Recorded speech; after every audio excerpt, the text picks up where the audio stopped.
నిలువు బ్రోచింగ్ మెషిన్. ఈ వీడియోలో మనము నిలువు బ్రోచింగ్ మెషిన్ గురించి చూడబోతున్నాము. లంబ రకం బ్రోచింగ్ యంత్రాలు 3 రకాలు. అవి పుల్ అప్, పుల్ డౌన్ మరియు పుష్ డౌన్ రకం యంత్రాలు. పుష్ డౌన్ రకం అత్యంత ప్రజాదరణ ఉంది. మనము అంతర్గత బ్రోచింగ్ యంత్రాన్ని చూద్దాం.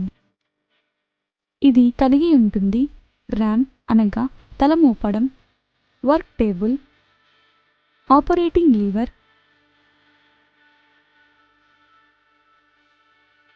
పని ముక్క అనగా గేర్ ఒక స్థావరం ద్వారా టేబుల్లో అమర్చబడుతుంది.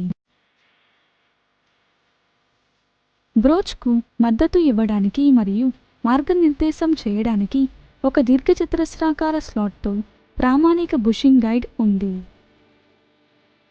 పని యొక్క అమరికలో బ్రోచ్ ఉంచుతారు మరియు పని యొక్క అంచుతో మొదటి దంతాల వరకు బ్రోచ్ యొక్క ముందు పైలట్ స్లాట్లోకి నెట్టబడుతుంది.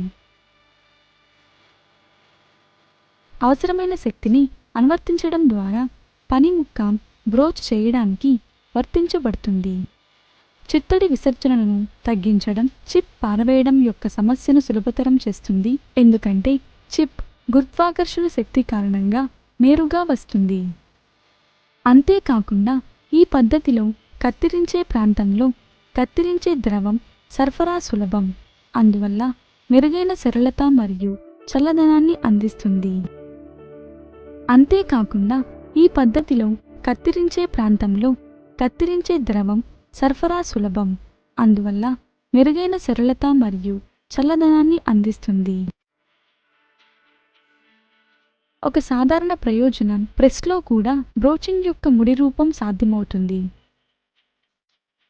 అనేక పాస్లు యంత్రానికి అవసరమైన లోతుకు అవసరం. గేర్స్, పుషెస్ తదితరాలు వంటి వివిధ భాగాలలో రంధ్రాలు మరియు చీలికలు కొట్టడం వంటి కొన్ని వాస్తవ అనువర్తనాలను చూద్దాము.